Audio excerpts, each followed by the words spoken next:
When grocery delivery driver Ariel knocks on the wrong door during a storm, she meets Julian Everhart, reclusive novelist, grieving widower, and her unexpected future. But their quiet connection is about to face the world. Before we get into the story, comment below where in the world you are watching from today. The rain pounded against the windshield of Ariel Benton's old sedan as she squinted at her phone's GPS. The battery icon flashed red, just 2% left. Perfect timing. She was already running an hour behind on her deliveries for Pine Grove Grocers, the small family-owned service where she'd worked for the past 3 years. "Come on, don't die on me now," she muttered, tapping the phone screen as it flickered. At 36, Ariel had hoped she'd be somewhere else by now, not making grocery deliveries to the wealthy homes scattered along Hillcrest Road. But life had other plans. After her sister Karen's death last year, Ariel had stepped in to help raise her niece Lily, and that meant keeping this job with its flexible hours and decent pay. The phone screen went black. "Great, just great." She pulled over and dug through her delivery log. The next address was 1422 Evergreen Lane. She'd been there before, the Morrison house with the snooty housekeeper who never tipped. Ariel memorized the address, stuffed the papers back in her bag, and pulled back onto the winding road. The rain intensified as she turned onto what she thought was Evergreen Lane. The massive homes were spaced so far apart that she could barely see the next driveway. She counted down. 1428, 1426, 1424. There it was, 1422. She pulled into the long cedar-lined driveway and parked in front of a stunning glass and cedar house nestled among towering pines. "That's weird," she said to herself. "The Morrisons." Place was all white brick, but the number on the mailbox matched her delivery. Maybe they'd renovated. Ariel grabbed the 2 bags of groceries from the passenger seat and ran through the rain to the covered porch. She rang the bell twice, as the wealthy clients often required, and waited, trying to smooth her damp hair. The door opened, and Ariel felt her rehearsed greeting freeze in her throat.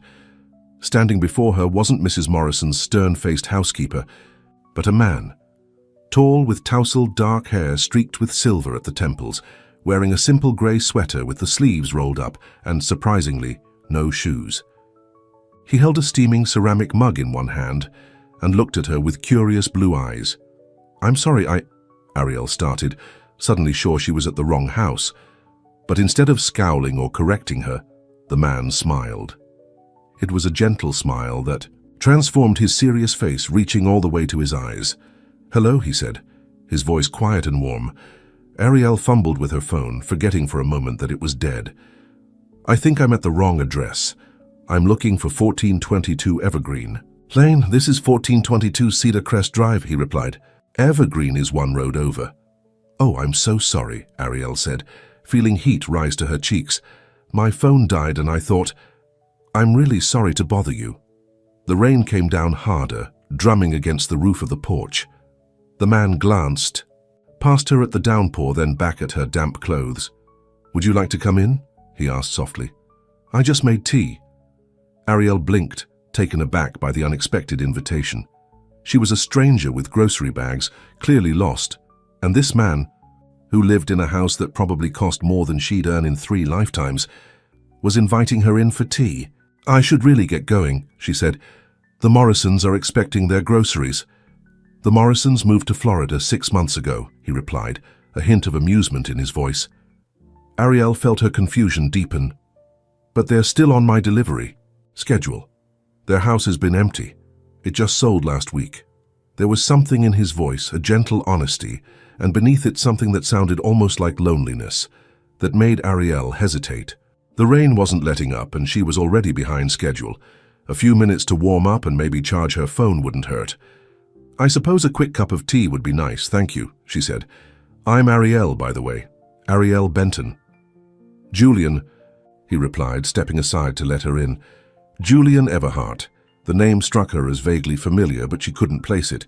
The inside of the house was even more impressive than the exterior, open and airy with floor-to-ceiling windows that looked out onto the rain-soaked forest. Despite its grandeur, the space felt lived in, with books stacked on coffee tables and a half-written page left in an old typewriter. "You can set those down anywhere," Julian said, gesturing to the grocery bags. "Would you prefer black tea or herbal?" "Herbal, please," Ariel answered, carefully placing the bags by the door. She wouldn't want to forget them when she left. As Julian disappeared into what she assumed was the kitchen, she took a moment to look around. The house was beautiful, but quiet, too quiet for such a large space.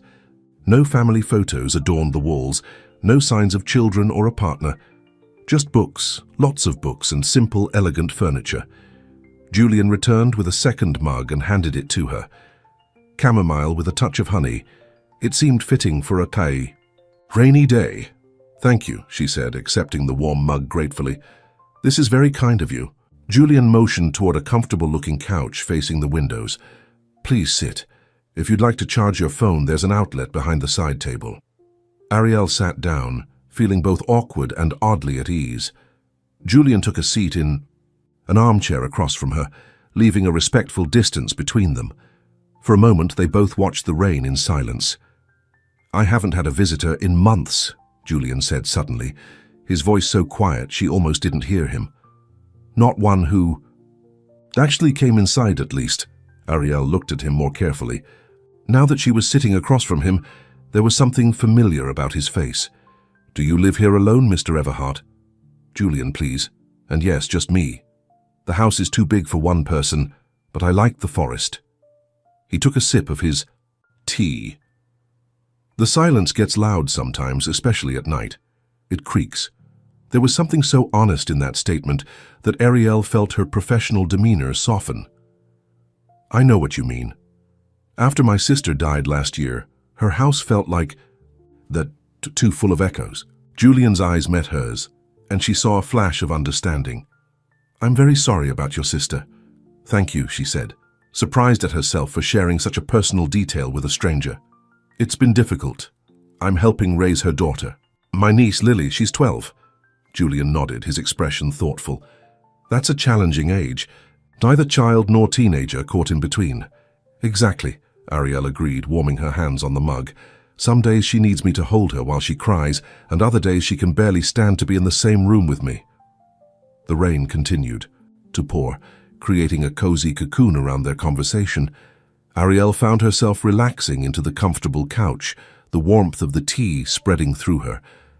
"Those are beautiful," she said, noticing a vase of simple white daisies on the coffee table. Julian followed her gaze. "Do you like daisies?" "They're my favorite, actually. Not too showy, but they have their own quiet beauty." Julian smiled that transformative smile again. "I agree. They're honest flowers." There was something about the way he said it, equating flowers with honesty, that struck Ariel as both odd and endearing. She found herself wondering who exactly Julian Everhart was. He seemed too thoughtful to be just another wealthy man with a big house and no one to share it with. "What do you do, Julian? For work, I mean." A shadow passed over his face so quickly she almost missed it. "I used to write novels. Now I mostly consult for tech companies. From here, though, I don't go into offices." The pieces suddenly clicked together in Ariel's mind. "Wait, Julian Everhart, the Julian Everhart you wrote Shadows on Glass and The Bridge to Nowhere?" He looked down at his mug, seeming almost embarrassed. "A lifetime ago, yes." "I loved those books," Ariel said, genuinely excited. "My book club read Shadows on Glass last year. We spent 3 meetings just talking about the ending." Julian looked up, a spark of interest in his eyes. "What did you think of it?" "The ending?" "It broke my heart," Ariel admitted. "But in the best way, it felt real." "That's exactly what I was hoping for," Julian said softly. "Reality isn't neat and tidy. What are you working on now?" "It's been a while since your last book came out." Julian's gaze drifted to the typewriter on the desk across the room. "I've been rewriting the same novel for 3 years. I can't seem to get it right." "What's it about?" "A man who loses everything that matters and has to figure out if what's left is worth holding on to." His voice had dropped to nearly a whisper. Something in his tone made Ariel wonder if he was talking about more than just a novel. Before she could respond, her phone chimed from where she'd plugged it in. The sound broke the spell of their conversation. "Oh, I should check that." Ariel stood and retrieved her now partially charged phone. There were 3 missed calls from her boss, and a text asking where she was with the Morrison delivery. "I'm really behind now. I should go." Julian stood too, looking oddly disappointed. "Of course. I've kept you too long." "No, not at all." The tea was perfect, and it was nice to take a break from the rain. Ariel gathered her things and picked up the grocery bags by the door. "What should I do with these? The Morrisons aren't there, and they've already been paid for." Julian looked at the bags thoughtfully. "Keep them, or I could take them off your hands if that would help. Would you?" "That would be great, actually. I'd have to figure out what to do with them otherwise." She handed the bags to him, and their fingers brushed briefly. Ariel felt an unexpected flutter in her chest. Julian walked her to the door. As she was about to step out onto the porch, he said, "Ariel?" She turned back. "Yes?" "You're the first person who's come here and made it feel like home." His voice was quiet, almost vulnerable. Ariel didn't know how to respond to such an intimate admission from someone she'd just met. But something about his gentle honesty touched her. "Thank you for the tea, Julian." And the conversation. She hurried through the rain to her car, groceries forgotten, her mind replaying their conversation. As she drove away, she glanced in her rearview mirror. Julian stood in the doorway of his beautiful, lonely house, watching her go. 4 days later, Ariel was sorting through delivery schedules at Pine Grove Grocers when her boss, Mike, called her over. "Ariel, we got a new client yesterday. Big order. Requested you specifically for delivery." He handed her a printed form. "Some guy named Everhard up on Cedar Crest Drive. Says he wants weekly deliveries, always on Tuesdays when you're working. Specifically asked for in-person delivery, whatever that means." Ariel felt her cheeks grow warm as she looked down at the form. There was Julian's address and a substantial grocery order. "Do you know him?" Mike asked, noticing her reaction. "We met briefly," she said, trying to sound casual. "I accidentally went to his house when my phone died during that big storm last week." Mike raised an eyebrow, but didn't press further. "Well, he's paying a premium for the personal service, so make sure he gets it." The following Tuesday, Ariel found herself driving up the cedar-lined driveway again, this time intentionally. Her heart beat a little faster as she parked and carried the groceries to the door. She rang twice and waited.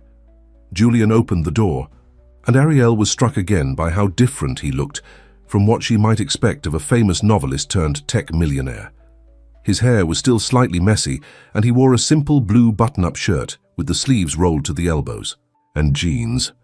"Hello, Ariel," he said, his smile genuine and warm. "I was hoping you'd be the one to come." "You specifically requested me," she replied with a small smile. "Not many delivery options after that." He laughed, and the sound was rich and pleasant. "Very true. Please come in, I've got the kettle on." As Ariel stepped inside, carrying the grocery bags, she knew she should just drop them off and leave. That would be the professional thing to do. But when Julian looked at her with those kind blue eyes and asked, "Chamomile again? Or would you like to try the Earl Grey?" she found herself wanting to stay. "Earl Grey sounds perfect," she said, setting the bags down on the kitchen counter. "But just for a few minutes, I have other deliveries." Julian nodded, but his eyes lit up with something that looked very much like hope. "A few minutes is all I'm asking for." And as they settled into what was becoming their spot, Ariel on the couch, Julian in the armchair, the forest visible through the windows, she realized that she was hoping for those few minutes too. "Tell me about your niece," Julian said, handing her a fresh mug of tea. "Lily, right?" Ariel nodded, surprised he remembered. "She's having a hard time at school. Middle school can be cruel, and kids don't always know what to say to someone who's lost a parent." Julian's expression grew thoughtful. "What does she like? Books, music?" "Both, actually. She plays violin, not very well yet, but she loves it. And she reads everything she can get her hands on. Fantasy, mostly." "I may have some books she'd enjoy," Julian said, gesturing to the built-in bookshelves that lined one wall. "If you wouldn't mind bringing them to her." "That's very kind of you," Ariel said, touched by the offer. As they talked, Ariel found herself opening up more than she had with anyone in a long time. She told Julian about her job, her small apartment, her mother's health struggles, and the challenge of suddenly becoming a parent figure to Lily.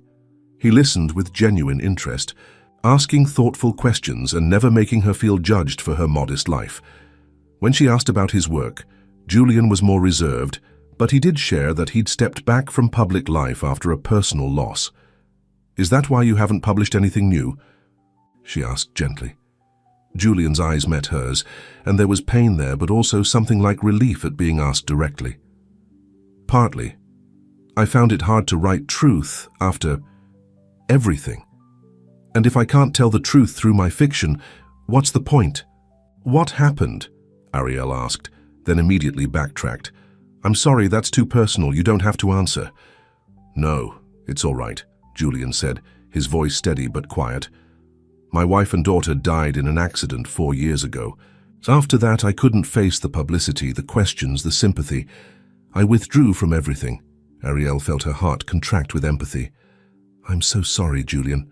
"I can't imagine how difficult that must have been." "It still is," he admitted. "Every day, but talking to you, it's the first time in years I've wanted to share that with someone new." The admission hung in the air between them, weighty and significant. Ariel looked at her watch and realized she'd been there for nearly an hour. "I really have to go," she said reluctantly. "I'm way behind schedule." Julian nodded, understanding in his eyes. "Will you come back next Tuesday, even if it's just to drop off groceries?" "I'll be here," she promised, and was rewarded with that transformative smile that made his whole face light up. As Ariel drove away, she couldn't help but think about Julian's story, his loss, his isolation, and the way he'd invited her into his quiet world. She'd only known him for a week, but somehow it felt important, like something was beginning. What she didn't know was that their connection was about to become more complicated than either of them could imagine. The next few weeks fell into a pattern that Ariel found herself looking forward to more than she cared to admit. Every Tuesday, she would deliver Julian's groceries, and every Tuesday he would have tea waiting. What started as brief conversations stretched into hours, and Ariel found herself rearranging her delivery schedule to make Julian's house her last stop of the day. Today, as she drove up the now familiar driveway, she noticed something different. A sleek black car was parked outside Julian's house.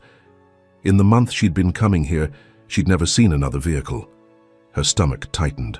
With unexpected disappointment, of course Julian had other visitors, why wouldn't he? He was a successful, wealthy man, even if he did prefer solitude. She parked and carried the grocery bags to the door, pressing the bell twice as usual. After a moment, Julian opened the door, his expression lighting up when he saw her. "Ariel," he said, relief evident in his voice. "Come in, please." She stepped inside and immediately sensed tension in the air. A woman in an expensive-looking grey suit stood by the windows, her arms crossed. She was beautiful in a polished, perfect way, with straight blonde hair cut in a sharp bob and keen eyes that assessed Ariel quickly.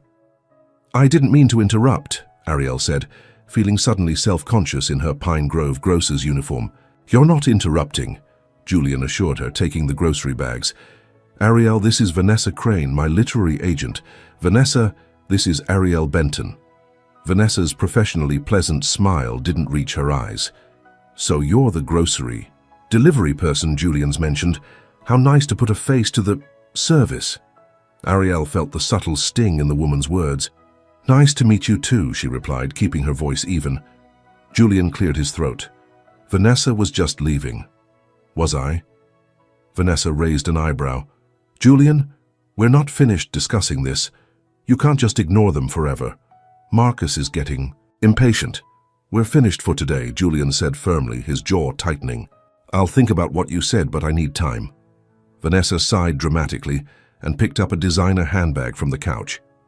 "You've had 4 years of time, Julian. The world has moved on. Maybe you should too." She turned to Ariel with a tight smile. "It was enlightening to meet you, Ms. Benton.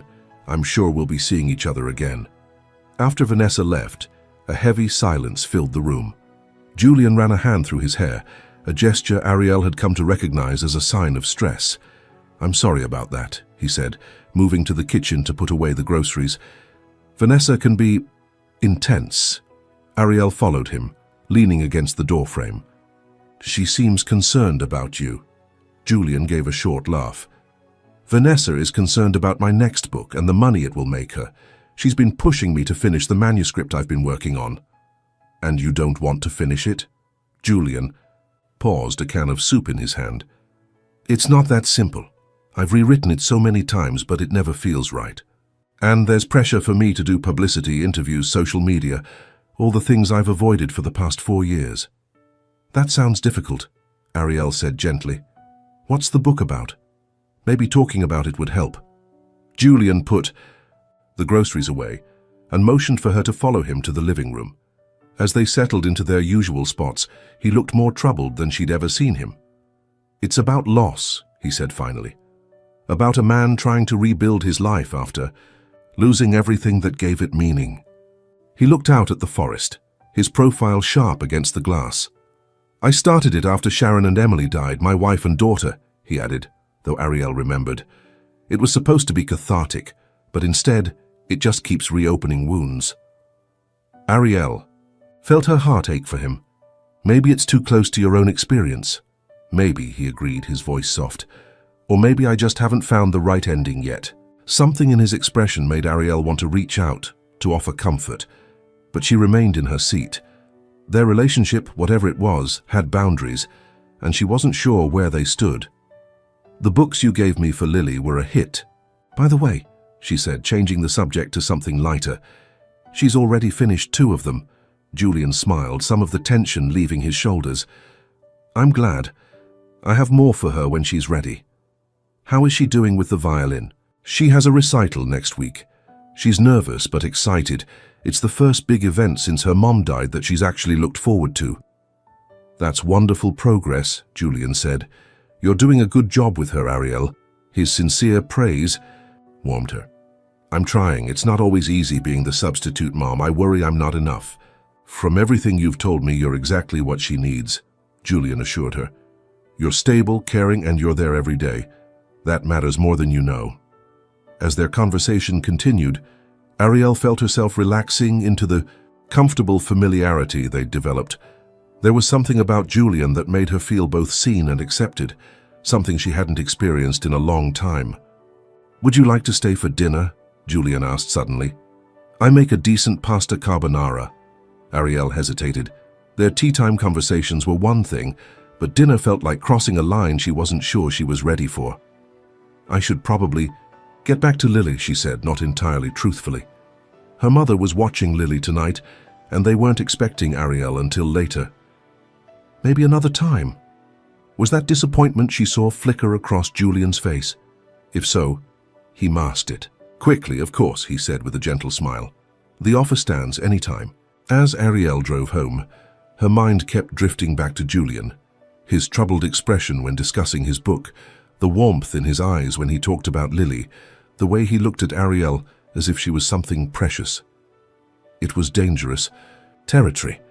Julian Everhard lived in a world entirely different from hers, regardless of how comfortable their conversations had become. The following Tuesday, Ariel arrived at Julian's house to find him standing on the porch waiting for her, a rare smile on his face. I have something to show you, he said as soon as she stepped out of her car. He seemed almost boyishly excited. Ariel couldn't help but smile in response. What is it? Leave the groceries for now, he said, taking her hand without thinking. The casual contact sent a surprising jolt through Ariel, but Julian didn't seem to notice as he led her around the side of the house to a small garden she hadn't seen before. There, in a sunny patch, was a new flower bed filled with white and yellow daisies.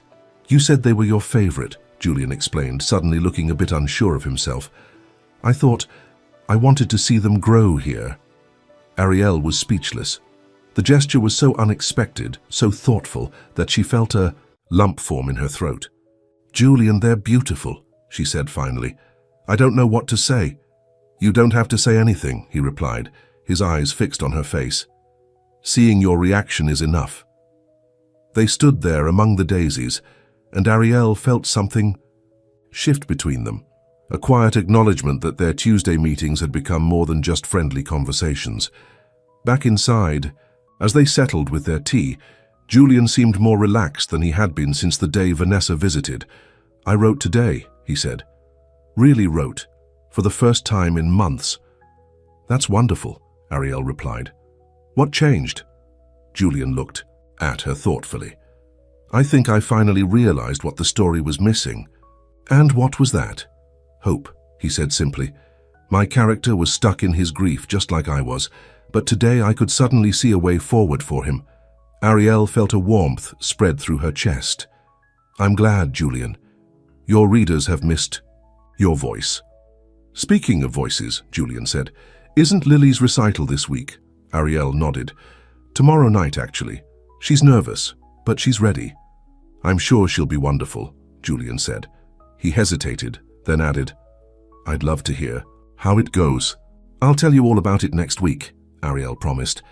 As their conversation continued, she found herself wishing she could invite Julian to come hear Lily play, but that felt like crossing yet another line, introducing him to her family, bringing their separate worlds together. The next evening, as Ariel sat with her mother in the middle school auditorium, waiting for Lily's performance, her phone buzzed with a text message from an unknown number, wishing Lily all the best tonight. I'm sure she'll play beautifully. Julian Ariel stared at her phone, surprised. She hadn't given Julian her number.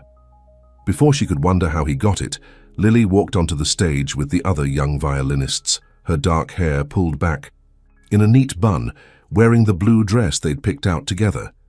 Despite her nerves, Lily played her part in the ensemble piece without a single mistake. Ariel felt tears prick her eyes with pride. After the recital, as they were walking to the car, Lily, clutching the small bouquet of flowers Ariel had brought her, Ariel's phone buzzed again. If it's not too late when you're done, I'd love to hear how it went. I'm up late most nights. Ariel hesitated, then replied. She was perfect, not a single wrong note. I'll call you when I get home. Later that night, after Lily had gone to bed still buzzing with excitement from her successful performance, Ariel called Julian. Their conversation lasted over an hour, easy and comfortable. Julian asked questions about the recital, about Lily's reaction, and seemed genuinely interested in every detail. As they were about to hang up, Julian said, I have a question for you, Ariel. It's a bit forward, and please feel free to say no. Ariel felt her heartbeat quicken. What is it? I need to attend a charity event this weekend, my first public appearance in years. Vanessa insists it will help ease me back into the public eye before my book release. I was wondering, would you consider coming with me as my guest? Ariel was speechless. Going to a public event with Julian Everhart was definitely crossing lines. It would mean being seen with him, photographed perhaps. It would mean stepping into his world. I understand if you'd rather not, Julian added quickly. It's a lot to ask. No, it's not that, Ariel said, finding her voice. I'm not sure I'd fit in at that kind of event, Julian. You would be there with me, he said softly. That's all that matters. There was something in his voice, a gentle plea, a quiet hope, that made Ariel's resistance waver. When is it? She asked finally. Saturday evening. It's a fundraiser for children's literacy at the Grand Hotel downtown. Julian paused. I wouldn't ask if I didn't really want you there, Ariel. Okay, she said, surprising herself. I'll come with you. The relief and happiness in Julian's voice when he thanked her made her smile. After they hung up, Ariel sat on her small balcony, looking out at the city lights in the distance, wondering what she'd just agreed to. Saturday arrived too quickly. Ariel stood in front of her closet, panicking slightly. She had nothing appropriate for a high society charity event. Her nicest dress was a simple black sheath she'd worn to a cousin's wedding 2 years ago. It would have to do. Her mother, who was staying with Lily for the evening, watched with curiosity as Ariel applied makeup more carefully than usual. Who did you say you were going out with tonight? She asked, a knowing glint in her eye. Just a friend, Ariel replied evasively. The event is for children's literacy. Her mother raised an eyebrow, but didn't press further. Well, you look beautiful, sweetheart. Julian had arranged for a car to pick Ariel up, not wanting her to have to worry about parking downtown. As the sleek black sedan pulled up to her modest apartment building, she felt a moment of panic. What was she doing? This wasn't her world. She didn't belong at fancy charity events with famous authors and wealthy donors. But when she arrived at the Grand Hotel and saw Julian waiting for her in the lobby, All her doubts vanished. He looked handsome in a tailored dark suit. But what struck her most was his expression when he saw her, a mixture of relief, admiration, and something deeper that made her heart flutter. "You came," he said, taking both her hands in his. "I said I would," she replied with a small smile. "You look beautiful, Ariel." "Thank you. You clean up pretty well yourself." Julian laughed, a sound she'd come to treasure. "Shall we?" he asked, offering his arm. As they entered the ballroom together, Ariel was acutely aware of the curious glances cast their way. Julian Everhart, the reclusive author who hadn't been seen in public for years, was attending a social event, and with a woman no one recognized. Vanessa appeared almost immediately, her surprise at seeing Ariel poorly disguised. "Julian, darling, you made it," she said, kissing him on both cheeks. "And you brought Miss Benton, how unexpected." "Ariel was kind enough to accompany me tonight," Julian said firmly, his hand resting lightly on the small of Ariel's back. "She's my guest, Vanessa." Vanessa's lips thinned slightly. "Of course, well, there are several people you need to meet. Marcus Thompson is here from Horizon Publishing, and the CEO of Next Page Digital specifically asked to speak with you." Julian's posture stiffened, but he nodded. "I'll speak with them briefly. But first, I'd like to get Ariel a drink. We'll find you in a few minutes." As Vanessa walked away, Julian leaned close to Ariel. "I'm sorry about that. Vanessa is protective of my image." "It's okay," Ariel assured him, though she felt out of place among the designer gowns and expensive jewelry surrounding them. "I understand. This is your world, not mine." Julian's eyes held hers intently. "Tonight it's our world, and I'm grateful you're here with me. I couldn't have faced this alone." As the evening progressed, Ariel watched Julian navigate the social waters with a quiet grace that impressed her. He was polite but distant with those who pressed him about his next book, warmer with fellow authors who seemed to understand his absence, and genuinely engaged with the organizers of the literacy program the event was supporting. Throughout it all, he kept Ariel close, introducing her simply as "my friend Ariel," without explanation or apology, his hand occasionally finding hers, or resting gently at her waist. As they stood near the edge of the room, taking a break from the constant socializing, a photographer approached them. "Mr. Everhart, could I get a photo for the event press release?" Julian hesitated, then nodded. "Just one."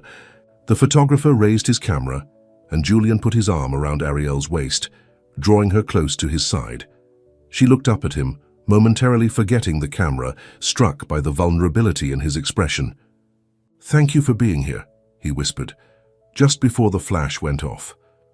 Later that night, as they stood outside Ariel's apartment building, Julian took both her hands in his.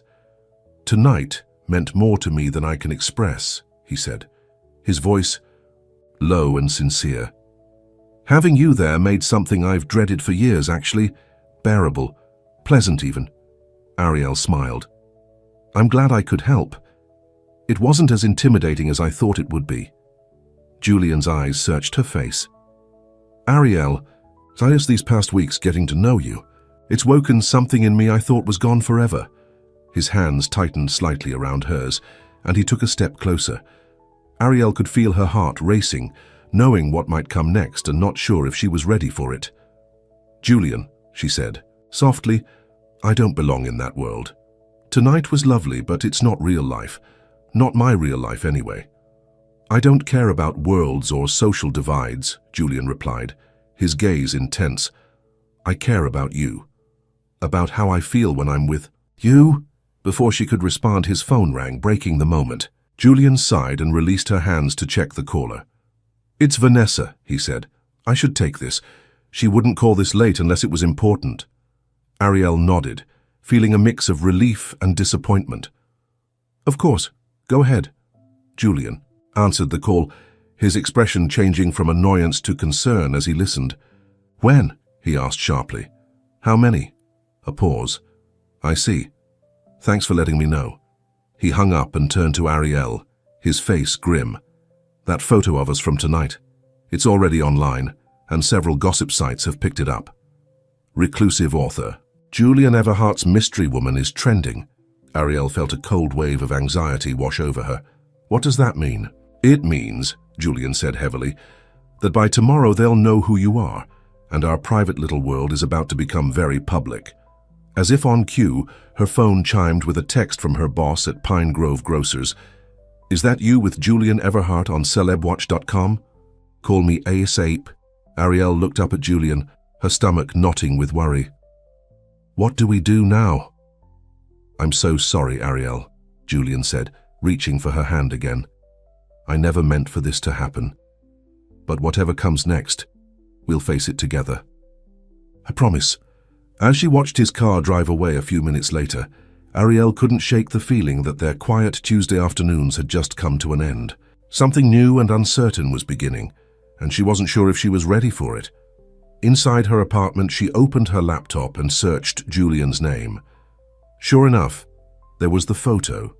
Julian looking at her with undisguised tenderness, and Ariel gazing up at him with an expression that revealed more than she'd realized she was feeling. The headline read, "Literary recluse Julian Everhart emerges from seclusion with unknown woman." In the comments section below, speculation was already running wild. Who was she? A new girlfriend? A publicist? An inspiration for his next novel?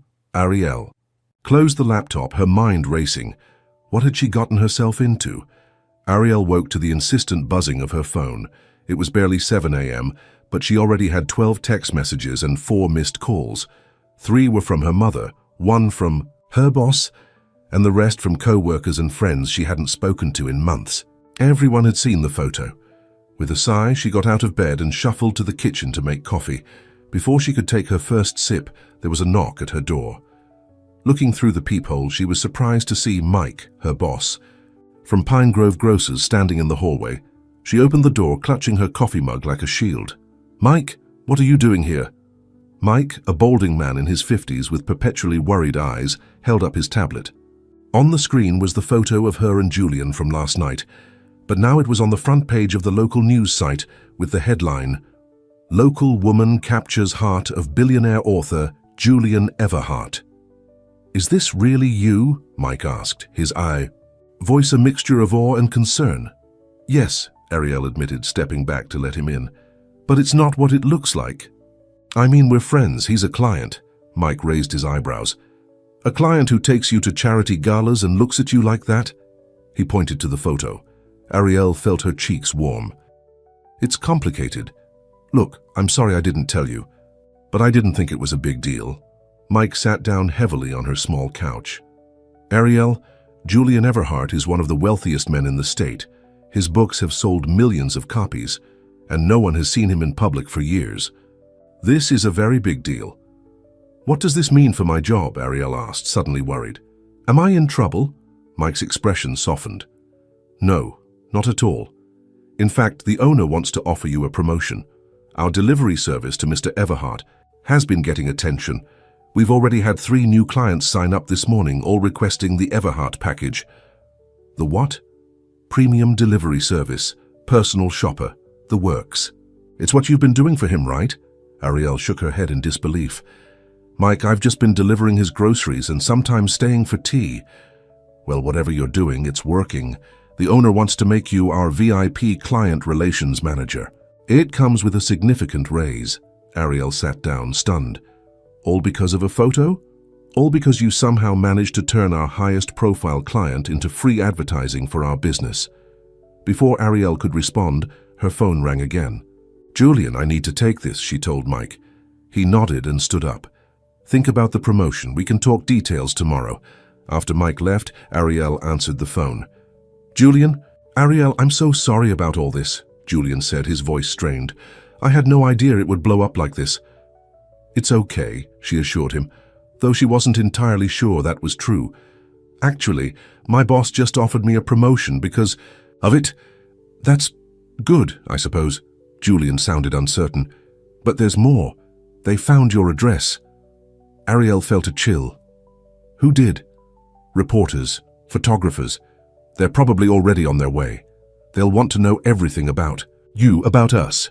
As if on cue, Ariel heard a car door slam outside her building. She went to the window and peered out.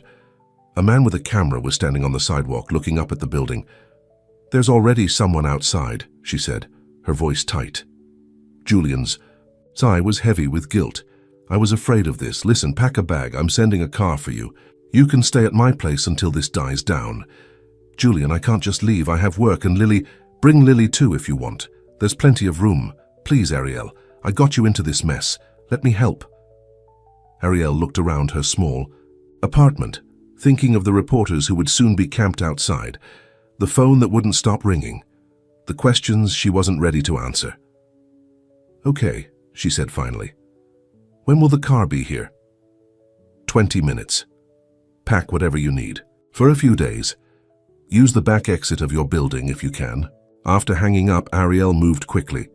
She called her mother to explain the situation, packed a small suitcase, and texted Julian that she'd pick up Lily from her mom's later, once she figured out how long she'd be staying. True to his word, a sleek black car with tinted windows pulled up to the back of her building exactly 20 minutes later. The driver helped her with her bag, and they pulled away just as 2 more vehicles with camera equipment arrived at the front entrance. When they reached Julian's house, he was waiting on the porch. As soon as Ariel stepped out of the car, he rushed to her side. "I'm so sorry about all of this," he said, taking her hands in his. "Are you all right?" Ariel nodded, suddenly feeling overwhelmed. "It's just so surreal. Yesterday I was just Ariel, the grocery delivery person. Today I'm all over the internet." Julian led her inside, his hand protective at the small of her back. "The frenzy will die down in a few days. My lawyers are already calling the more aggressive outlets, reminding them about privacy laws."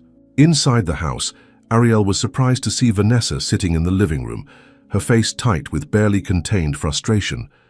"Ms. Benton," she said coolly, "what a situation we find ourselves in." Vanessa came over to discuss PR strategy. Julian explained, his tone making it clear he wasn't happy about it. "PR strategy?"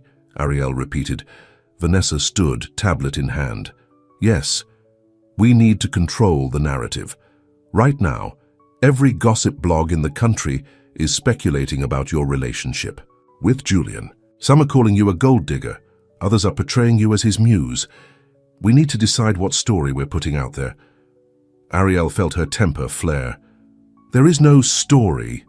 Julian and I are friends. That's it." Vanessa's eyebrow arched, skeptically. "Friends don't look at each other the way you two do in that photo.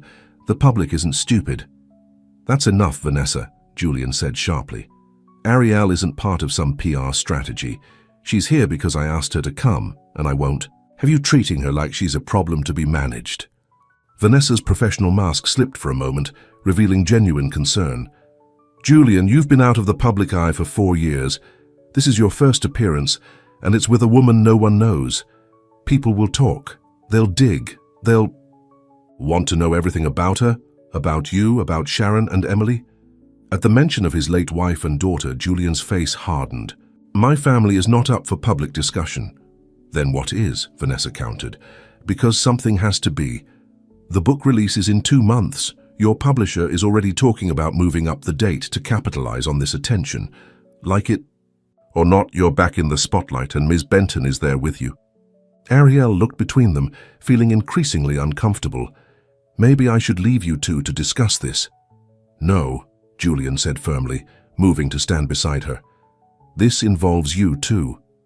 Vanessa, whatever strategy you come up with needs to respect Ariel's privacy and her choice in how much she wants to be involved." Vanessa sighed, some of the fight going out of her. "Fine, but we need to issue some kind of statement. The silence is only fueling speculation." Julian turned to Ariel, his expression softening. "What do you think? It's your call." Ariel felt the weight of both their gazes. "I think a simple statement might help. Just confirming that we're friends, nothing more or less, and asking for privacy." Julian nodded. "Draft something along those lines, Vanessa. We'll review it before you send it out." Vanessa began typing on her tablet, her professional demeanor back in place. "I'll have something for you in an hour. In the meantime, Ms. Benton, I'd advise you not to answer any calls from numbers you don't recognize and stay off social media." After Vanessa left to work in Julian's office, he and Ariel sat in the living room, an awkward silence between them. I'm sorry you got pulled into all this, Julian said finally. I've been hiding from the world for so long, I forgot how invasive it can be. It's not your fault, Ariel assured him. I chose to go with you last night. Julian's gaze was intense. Are you sorry you did? Ariel considered the question carefully. Despite the chaos it had unleashed, the memory of last night, of Julian's arm around her waist, his eyes finding hers across crowded rooms, the quiet conversations in corners where they created their own private world, still made her heart beat faster. No, she said honestly, I'm not sorry. Relief washed over Julian's face. He reached for her hand, his fingers entwining with hers. When this dies down, we should talk about what's happening between us, because I think we both know it's more than friendship, Ariel. Before she could respond, Julian's phone rang. He answered it, his expression darkening as he listened. When? He asked sharply. How did they? He was cut off by whatever the person on the other end was saying. Yes, I understand. Thank you for letting me know. He hung up and turned to Ariel, his face grim. That was my security team. Someone leaked your connection to Lily and your mother. There are reporters at your mother's house asking questions about us. Ariel felt a surge of panic. I need to get Lily. My mom won't know how to handle this. Let me send my driver. He can bring them both here where it's safe. But Lily has school, and my mom has doctor's appointments. Julian took her hands in his. Just for a few days until we can get this under control, please, Ariel. I don't want your family harassed because of me. Ariel nodded, recognizing the sense in his suggestion. Within an hour, Julian's driver had returned with Lily and Ariel's mother, both looking bewildered by the sudden turn of events. Lily, at 12, was wide-eyed with curiosity as she entered Julian's spectacular house. You live here? She asked, her voice filled with awe. Julian smiled, his earlier tension easing somewhat. I do. Would you like a tour? While Julian showed Lily around, Ariel's mother pulled her aside, her expression worried. Ariel, what is going on? There were photographers at my house asking if you're engaged to Julian Everhart. Ariel sighed. We're not engaged, Mom. We're friends. Maybe a little more than that, I don't know. But it got blown out of proportion after we were photographed together at a charity event. Her mother's eyes were skeptical. Friends? The way he looks at you in that photo doesn't say friends to me. And now he's brought us to stay in his mansion. That's not something friends typically do. It's complicated, Ariel admitted. We've been getting close over the past few weeks, but we haven't really defined what this is. Her mother's expression softened. Well, whatever it is, he seems like a good man. The way he talked to Lily in the car, asking about her violin and her favorite books. He was genuinely interested, not just making conversation. Ariel felt a warmth in her chest at her mother's words. He is a good man. He's been through a lot. So have you, her mother reminded her. Maybe that's what draws you to each other.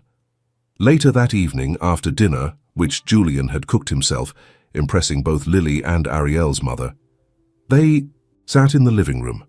Lily was engrossed in a book Julian had recommended, while Ariel's mother had retired early to one of the guest rooms, tired from the excitement of the day. Your family is wonderful, Julian said quietly, sitting beside Ariel on the couch. Lily is so bright and curious. She likes you, Ariel replied with a smile. She's already asked if she can come back to Mr. Julian's library, even after we go home. A shadow crossed Julian's face. About that, Vanessa called while you were helping your mother settle in. The press release hasn't done much to calm the frenzy. If anything, it's made them more curious. What does that mean for us? Julian ran a hand through his hair. It means they're digging deeper, looking into your past, my past, speculating about our relationship. There's already a story online about how we met. They've twisted it into some romantic fairy tale about a billionaire falling for the girl who delivers his groceries. Despite the seriousness of the situation, Ariel couldn't help a small laugh. Well, that's not entirely untrue, is it? Julian's expression softened and he reached for her hand. No, I suppose not. But the reality is so much more than their simplistic version. They sat in comfortable silence for a moment, both aware of Lily's presence preventing a more intimate conversation. Julian, Ariel said finally, her voice low. What happens next? For us, I mean. Not the press or the book or any of that. Just us. Julian's eyes met hers, intense and sincere. What happens next is whatever we want to happen, Ariel. I know this isn't how either of us planned things to unfold, but now that you're here, now that I've seen you with your family in my home, it feels right. It feels like what I've been missing. Ariel felt her heart racing. Julian, I'm falling in love with you, he said simply, the words quiet but clear. I think I started falling the day you rang my doorbell by mistake. I don't expect you to feel the same, not yet, but I wanted you to know. Before Ariel could respond, Lily closed her book and looked up. Ariel, can Mr. Julian show me the music room again? He said he has violin music I might like. The moment broken, Julian smiled at Lily. Of course, let's go see what we can. Find? He gave Ariel's hand a gentle squeeze before standing to lead Lily toward another part of the house. Left alone, Ariel tried to process Julian's words. Love. He was falling in love with her. The realization should have terrified her, but instead it filled her with a warm certainty. Because the truth was, she was falling too. The next morning, Ariel woke early. The guest room Julian had given her was more luxurious than any hotel she'd ever stayed in. With a balcony overlooking the forest, she stepped outside, breathing in the cool morning air, trying to make sense of how drastically her life had changed in just 24 hours. A soft knock at her door interrupted her thoughts. She opened it to find Julian, already dressed, holding 2 mugs of coffee. I hope I didn't wake you, he said, offering her one of the mugs. I thought you might want this. Thank you, she said, accepting the coffee gratefully. Is everyone else still asleep? Julian nodded. Your mother and Lily are still resting. I thought maybe we could talk before they wake up. Ariel stepped aside to let him in. They moved to the balcony, sitting in the comfortable chairs overlooking the forest. About last night, Julian began, his voice gentle. What I said, I don't want you to feel pressured or I'm falling in love with you too, Ariel interrupted, surprising herself with her boldness. I think I have been for weeks. I just didn't want to admit it because it seemed so impossible. Julian's face lit up with a joy she'd never seen before. Why impossible? Look at us, Julian, you're a famous, wealthy author. I deliver groceries. We come from completely different worlds. Julian reached across the small table between them, taking her hand. Different worlds, maybe, but the same heart, the same understanding of loss, of loneliness, of what it means to find someone who sees you, really sees you. Ariel felt tears prick her eyes. But now there's all this attention, all these complications. Your career, my job, Lily, it's a lot to navigate. We'll navigate it together, Julian promised. One day at a time. Before she could respond, Julian's phone rang. He glanced at it and sighed. It's Vanessa again. I should take this. He answered the call, his expression growing increasingly troubled as he listened. When did this happen? He asked sharply. How bad is it? After a few more minutes, he hung up, his face grim. What is it? Ariel asked, concerned.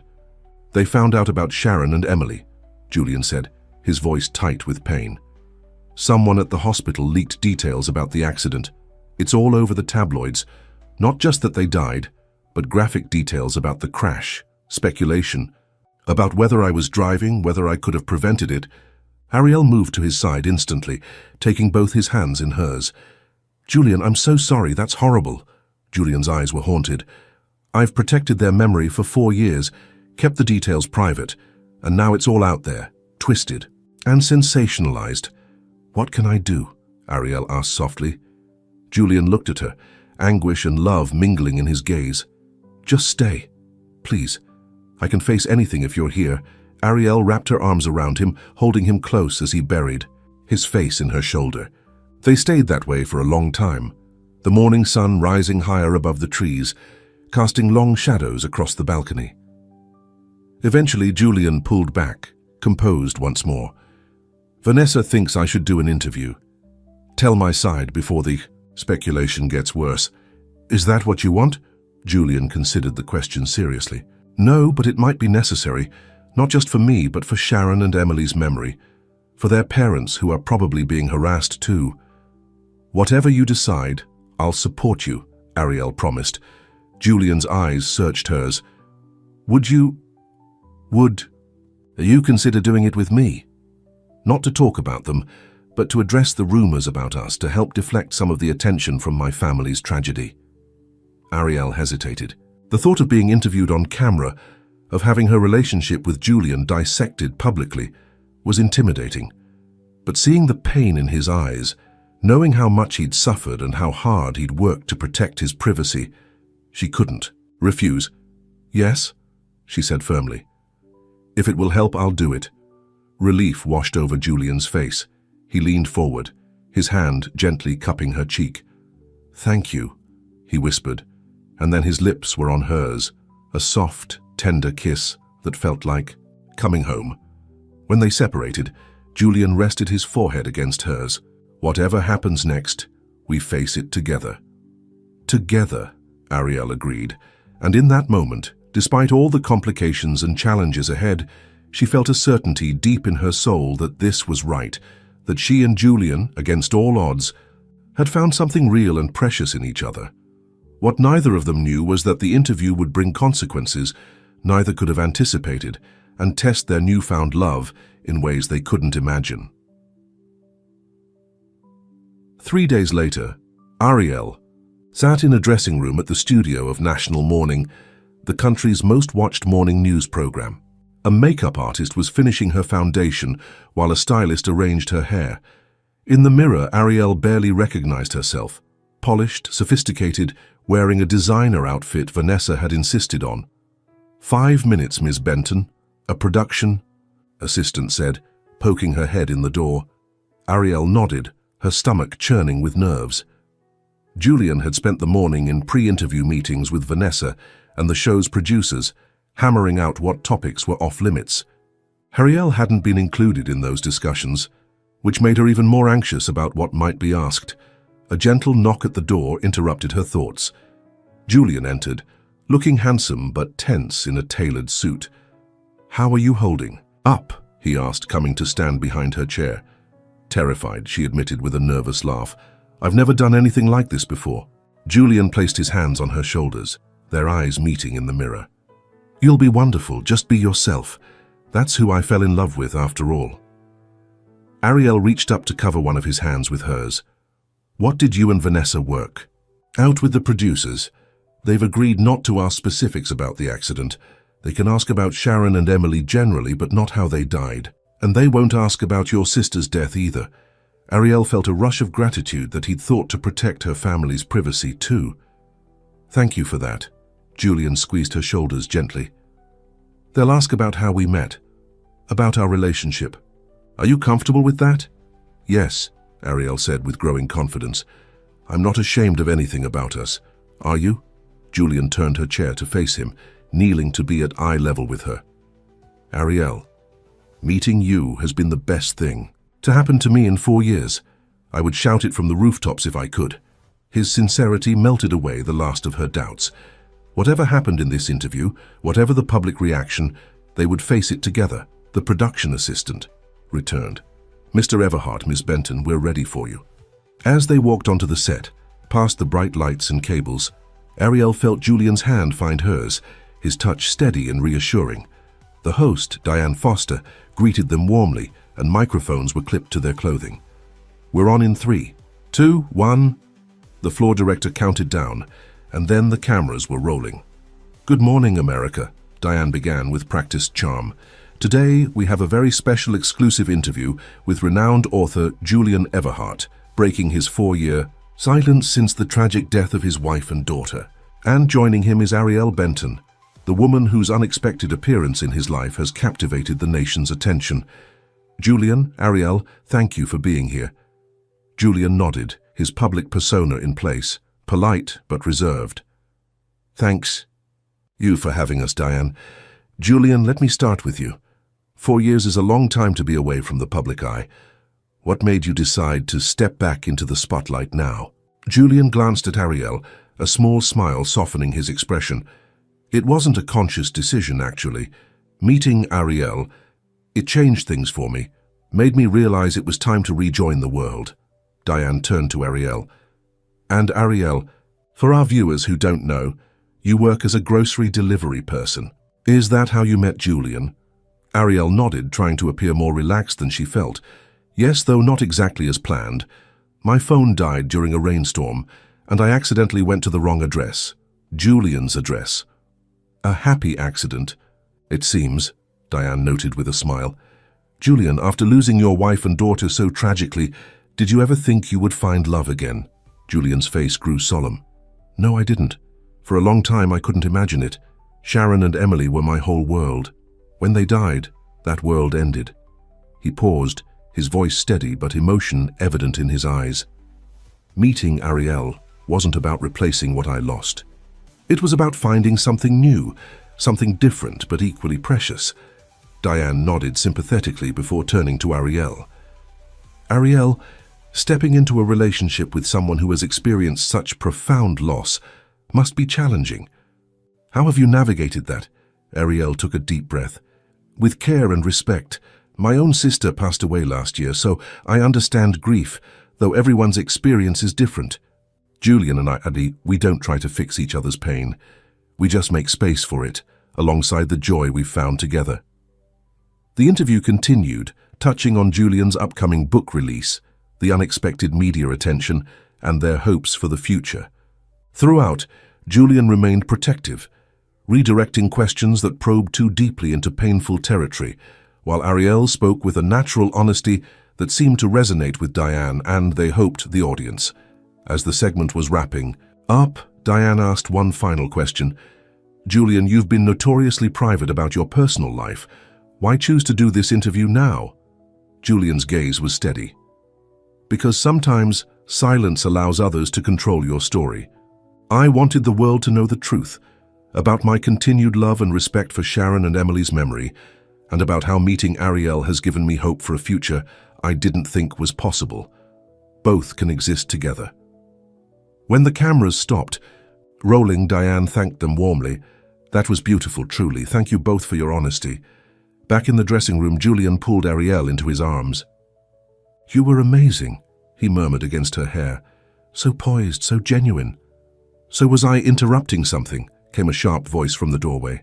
They turned to find Vanessa standing there, tablet in hand, her expression unreadable. The interview was good, very good. The network is already getting positive feedback. She handed the tablet to Julian. But there's something else you need to see. Julian looked at the screen, his face darkening as he read. When did this come out? During your interview. The timing wasn't an accident. What is it? Ariel asked, anxiety creeping back. Julian passed her the tablet, his jaw tight. On the screen was an article from a major gossip site. Exclusive. Ariel Benton's secret past. The woman behind Julian Everhart's return to the spotlight. Ariel scanned the article, her blood running cold. Someone had dug into her past.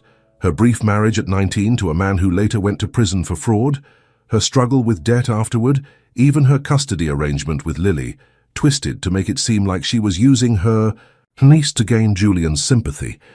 This is all twisted, she said, her voice shaking. Yes, I was married young, and yes, David went to prison, but I didn't know about his illegal activities, and the way they're talking about Lily, like I'm using her. Julian took the tablet and handed it back to Vanessa. Get our lawyers on this, now. I want a retraction and an apology. Vanessa nodded, her usual coolness softened by concern. I'm already on it. But Julian, this won't be the last attack. Someone is determined to discredit Ariel. Who would do this? Ariel asked, feeling suddenly vulnerable. Julian's expression was grim. Someone who doesn't want us together. Someone who thinks they have something to gain by driving you away. As they left the studio through a back entrance to avoid the waiting photographers, Ariel couldn't shake the feeling that their challenges were just beginning. The interview had gone well, but this new attack on her character was a painful reminder that their relationship would continue to be under scrutiny. In the car heading back to Julian's house, she turned to him, voicing the fear that had begun to take root. What if this never stops? What if being with me just brings you More pain, more invasion of your privacy? Julian took her hand firmly in his. Ariel, look at me. None of this changes how I feel about you. Whatever is in your past, whatever they try to use against us, it doesn't matter. What matters is what we build together from this point forward. His words reassured her, but as they pulled up to his house and saw the small crowd of reporters gathered at the gate, Ariel couldn't help wondering if loving Julian meant sacrificing the quiet, simple life she'd always known, and if she was ready for what that sacrifice might entail. The week following their television interview was a whirlwind of emotions for Ariel. The interview itself had been received positively by most viewers, with many commenting on the genuine connection between her and Julian, but the tabloid article about her past had opened the floodgates for more intrusive speculation and gossip. Ariel sat at Julian's kitchen island, scrolling through her phone with growing dismay. Each day seemed to bring a new revelation about her life, some based loosely on truth, others completely fabricated. You shouldn't be reading those, Julian said gently, coming to stand behind her. He placed his hands on her shoulders, kneading the tension he found there. I know, Ariel sighed, putting the phone down. But I can't help it. They're talking about Lily now, Julian, saying I took custody of her for financial gain, that I'm using her to appeal to your paternal instincts. It's disgusting. Julian's jaw tightened. The lawyers are doing everything they can. They've already gotten 3 sites to take down their stories and issue retractions. But the damage is already done, Ariel said, her voice small. People at Lily's school are talking. Some of the parents have been calling my mother, asking questions. It's affecting Lily now, not just me. Julian came around to face her, taking her hands in his. What can I do? How can I make this better? The desperate concern in his eyes nearly broke Ariel's heart. None of this was his fault, yet he carried the weight of responsibility for bringing this storm into her life. I don't know, she admitted. I thought staying here, keeping a low profile would help, but it's been almost 2 weeks and the attention hasn't died down. If anything, it's getting worse. Julian was silent for a moment, his expression troubled. Vanessa suggested we could try a different approach. Instead of hiding, we could be more public, official, give them what they want but on our terms. What does that mean? It means acknowledging openly that we're together, making appearances, controlled interviews with friendly reporters. The theory is that once we're not a mystery anymore, they'll lose interest. Ariel considered this. Would that work? Maybe, for a while. But eventually we'd just become another celebrity couple, subject to constant scrutiny. Julian ran a hand through his hair, a gesture she now recognized as a sign of his frustration. The truth is, I don't know if there's an easy fix. This is the world I've been hiding from for 4 years. The weight of his words hung between them. This was his reality, a life without true privacy, where relationships became public property, and now it was becoming her reality too. Before she could respond, Lily bounded into the kitchen, her dark hair in a messy ponytail, eyes bright with excitement. Ariel, Mr. Julian, can we go to the music store today? Mrs. Winters gave me a new piece to practice, but I need the sheet music. Julian's face softened as he looked at Lily. Over the past 2 weeks, they had developed a sweet connection, bonding over books and music. Of course we can, he said, but we'll have to be careful. Maybe use the back entrance. Lily's smile faded slightly. Because of the reporters? Ariel nodded, hating that her niece had to worry about such things. Yes, honey. They're still interested in us for some reason. Because you're dating a famous person, Lily said matter-of-factly. Maddie from school said her mom has all Mr. Julian's books, and she thinks it's romantic, like a movie. Ariel and Julian exchanged surprised glances. They hadn't officially told Lily they were dating, keeping their displays of affection private. Is that what you think we're doing? Dating? Ariel asked carefully. Lily rolled her eyes in that pre-teen way that suggested adults were hopelessly clueless. Duh. You look at each other like Mom and Dad used to. Plus, I heard Grandma talking to her friend on the phone about it. Julian chuckled, the tension in the room breaking. Well, I suppose that cat's out of the bag. So can we go? Lily pressed. To the music store? Yes, Julian decided. Let me call my driver. We'll take the SUV with the tinted windows. As Julian stepped away to make the call, Ariel looked at Lily closely. "Does it bother you, all this attention, the reporters, me and Julian?" Lily considered the question with surprising thoughtfulness for a 12-year-old.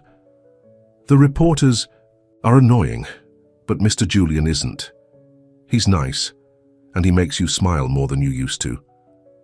Ariel felt tears prick her eyes. "He does, doesn't he?" "Mom would like him," Lily added quietly. "She always said you deserved someone good." Ariel pulled Lily into a tight hug, overwhelmed by the simple wisdom of her niece's words. "Thank you, sweetheart." The trip to the music store was carefully orchestrated. Julian's driver took them to a small, upscale shop in a neighboring town where Julian had called ahead to ensure privacy. Despite their precautions, someone must have tipped off the press. As they were leaving the store, a photographer appeared, snapping photos of the three of them. Julian instinctively stepped in front of Lily, shielding her from the camera, while Ariel guided her quickly to the waiting car. The incident was brief but jarring, especially for Lily, who seemed shaken by the photographer's aggressive approach. On the drive home, Julian was unusually quiet, his expression troubled. Ariel could almost see the thoughts churning behind his eyes. When they arrived back at his house, he asked if they could talk privately once Lily was settled. Later that evening, after Lily had gone to bed and Ariel's mother had retired to her room, Julian led Ariel to his study, a warm space lined with bookshelves that she'd come to love. "I've been thinking," he began, his voice serious, "about us, about this situation." Ariel felt a flutter of anxiety. "What about it?" Julian took both her hands in his gaze direct and earnest. "I love you, Ariel. These past weeks, despite all the chaos, have been the happiest I've known in years. Having you here, seeing you with Lily, watching you handle all this pressure, with such grace, it's only made me more certain of what I want." "And what's that?" Ariel asked, her heart beating faster. "A future with you. A real life together, not this limbo we're in now." Julian took a deep breath. "But I also realized, today, watching that photographer frighten Lily, that I've been selfish. My world comes with a price. A lack of privacy, unwanted attention, constant scrutiny, and I've dragged you and your family into it." Ariel squeezed his hands. "Julian, that wasn't your fault, and we're handling it. But should you have to?"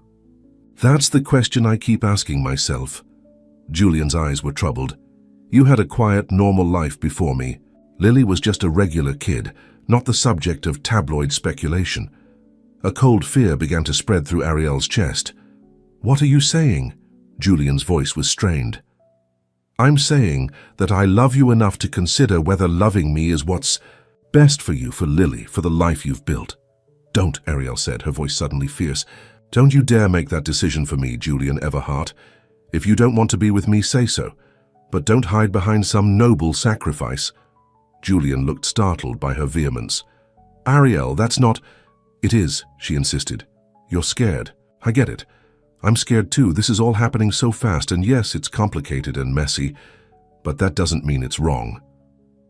"I just don't want to see you hurt because of me," Julian said softly, "or to see Lily's childhood affected by all this attention."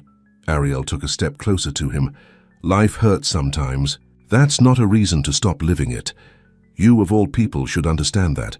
After everything you lost, after all the pain, you still found the courage to open your door to me that rainy day, to let me in, literally and figuratively. Don't. Close that door now." Julian's expression softened, his eyes filled with a mixture of love and uncertainty. "What if it gets worse before it gets better? What if they never leave us alone?" "Then we figure it out together," Ariel said firmly. "But you don't get to decide for me what I can handle or what's worth fighting for. That's my choice." For a long moment, Julian was silent, searching her face. Then, slowly, he nodded. "You're right. I'm sorry. I was trying to protect you, but I was really just afraid." "Afraid of what?" "Of loving this much again. Of how completely my happiness depends on you now." His voice dropped to a whisper. "Of losing you like I lost them." Understanding washed over Ariel. Of course. His instinct to push her away wasn't really about protecting her. It was about protecting himself from the possibility of another, devastating loss. She reached up, gently cupping his face in her hands. "Julian, I can't promise you that nothing bad will ever happen. No one can. But I can promise you that right now, in this moment, I choose you. I choose us, and I'll keep choosing us every day, no matter what comes." Julian's arms went around, her pulling her close. "I choose you too," he murmured against her hair. "Every day, no matter what." They stood there in the quiet of his study, holding each other, both understanding that they had just crossed an important threshold. Whatever came next, they would face it united. The next morning, Julian woke Ariel early, excitement evident in his eyes. "I have an idea," he said, sitting on the edge of her bed. "A solution, maybe, or at least a start." Ariel sat up, intrigued by his enthusiasm. "What is it?" "My lake house in Vermont. It's remote, private, surrounded by acres of woods. No one knows about it except Vanessa and my lawyer. I've never taken anyone there, never mentioned it in interviews." "You want us to go there? Run away?" Julian shook his head. "Not running away. Strategic retreat. Give the media circus time to die down. I can finish my book there. I'm so close to done now. You and Lily and your mother could have peace, space to breathe." Ariel considered the idea. "For how long?" "A month, maybe 2, until my book launch. By then, hopefully, some new scandal will have captured the public's attention." Julian's eyes were alight with possibility. "And Ariel, it would give us time, real time together, without all this pressure, to figure out what we want the future to look like." The idea was tempting, an escape from the constant tension of the past weeks, a chance to see what their relationship might be like without the spotlight. "What about my job? Lily's school? You've already been given leave from work, and Lily's school year is almost over. She could finish remotely. The lake house has excellent internet." Julian took her hands. "Think about it. Peace, quiet, just us, figuring things out at our own pace." Ariel felt a smile spreading across her face. "It sounds perfect." Within days, they had made their arrangements. Julian's team put out a brief statement, saying he was taking time to complete his manuscript in privacy, while Ariel spoke with her boss and Lily's school. As they prepared to leave, Vanessa arrived for one final strategy meeting. "The plan is good," she admitted, reviewing the security measures Julian had put in place. "The timing works with the publishing schedule. By the time you return, we'll be focused on the book launch, not your personal life." "And the stories about Ariel?" Julian asked. Vanessa's expression was reassuring. "Our lawyers have been aggressive. Most outlets have backed off. The narrative is shifting to focus on the romance of it all, the reclusive author and the woman who brought him back to life. It's actually great for book sales." Ariel couldn't help but laugh at the irony. "So our relationship is good publicity now?" "The best," Vanessa confirmed with a rare, genuine smile. "Readers love a redemption story, and yours is compelling. The widower finding love again. The ordinary woman whose kindness healed his heart. It's relatable." Julian shook his head, but he was smiling too. "As long as they leave Lily out of it, they can spin whatever fairy tale they want." The day of their departure arrived clear and bright. As they loaded the last of their bags into Julian's SUV, Ariel took a moment to look back at the house where everything had begun, where a wrong turn in a rainstorm had led her to Julian's door and changed both their lives forever. Julian came to stand beside her, following her gaze. "We'll be back," he said softly. "This isn't goodbye to anything that matters." Ariel nodded, leaning into his side. "I know. It's just strange to think how differently things might have turned out if my phone hadn't died that day. If I hadn't punched in the wrong address." "I've thought about that too," Julian admitted. "All the tiny coincidences that had to align for us to meet. It feels like fate," Ariel suggested with a small smile. Julian's arm tightened around her. "I was going to say remarkably good luck, but fate works too." The drive to Vermont took most of the day, with Lily chattering excitedly about the lake and the woods, and Ariel's mother dozing in the back seat. As they traveled further north, the landscape grew increasingly rural and forested, until finally Julian turned onto a narrow private road that wound through dense woods. "Almost there," he said, glancing at Ariel with a smile. When the trees finally parted to reveal the lake house, Ariel gasped. It wasn't the grand mansion she had half expected, but a beautiful rustic lodge built of stone and timber with large windows overlooking a pristine lake. Flowering shrubs surrounded a wide porch, and a small dock extended into the clear water. "Julian, it's beautiful," she breathed. "It's been in my family for generations," he explained as they parked. "My grandfather built it as a writing retreat. I've always found peace here." The inside was just as welcoming: warm wood, comfortable furniture, a massive stone fireplace in the main room. It was smaller than Julian's main house, but still spacious enough for privacy, with 4 bedrooms and a loft space that Lily immediately claimed as her reading nook. As everyone settled in, exploring the house and grounds, Julian took Ariel's hand and led her down to the dock. The late afternoon sun glittered on the water, and the only sounds were birdsong and the gentle lapping of small waves against the wooden pilings. "What do you think?" Julian asked, watching her face. "Could you be happy here for a while?" Ariel looked out over the peaceful lake, then back at the house where she could see Lily and her mother on the porch, already looking more relaxed than they had in weeks. "Yes," she said with certainty. "I think we all could." Julian pulled, her clothes pressing a kiss to her temple. "That's what I was hoping you'd say." The days at the lake house fell into a gentle rhythm. Mornings found Julian writing in the study while Ariel helped Lily with her schoolwork. Afternoons were for exploring the woods, swimming in the lake as the weather warmed, or reading together on the wide porch. Evenings were family dinners, board games, and quiet conversations by the fire. Away from the pressures of publicity and the constant intrusion of reporters, Julian and Ariel's relationship deepened.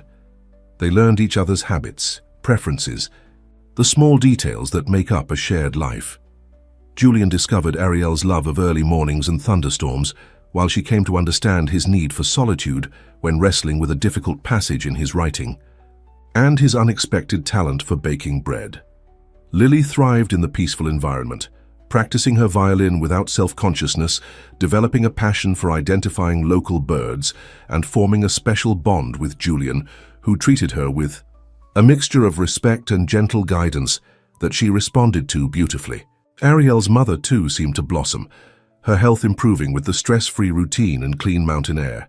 She and Julian would often sit together in the evenings, discussing books or playing chess, developing a warm friendship that reassured Ariel more than words could express. One evening, about 3 weeks into their stay, Ariel found Julian standing on the dock, looking out at the sunset that painted the lake in shades of gold and pink. She joined him silently, slipping her hand into his. "Penny for your thoughts," she said after a moment. Julian smiled down at her. "They're worth more than that, I think." "Oh, do tell." Julian turned to face her fully, his expression serious but tender. "I was thinking about how complete this feels. Having you here, having Lily and your mother here, the house has never felt so alive." "It does feel right, doesn't it?" Ariel agreed, her heart full. "Like this is how it was always meant to be." "That's exactly it," Julian said, squeezing her hand. "Like the missing pieces finally falling into place." He paused, seeming to gather his thoughts. "Ariel, I've been thinking a lot about what happens when we go back. And I don't want to go back to the way things were, with you living in your apartment and me in my house, seeing each other on Tuesdays for tea." His eyes were intensely blue in the fading light. "I want more than that. I want what we have here, but always." Ariel's heart began to race. "What are you saying, Julian?" He took both her hands in his gaze never leaving hers. "I'm saying that I love you, Ariel Benton. I love your kindness, your strength, your honesty. I love the way you care for Lily, the way you handle challenges with grace, the way you make me feel like the world is full of possibilities again." Julian reached into his pocket and withdrew a small velvet box. Ariel's breath caught as he opened it to reveal a simple but stunning ring, a deep blue sapphire surrounded by tiny diamonds.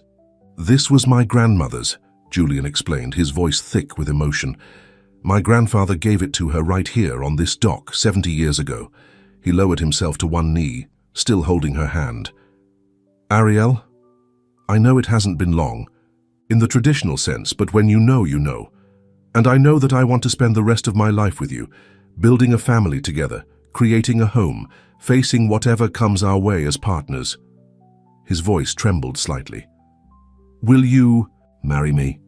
Tears filled Ariel's eyes, but her voice was steady and sure. Yes, Julian, yes, I will marry you.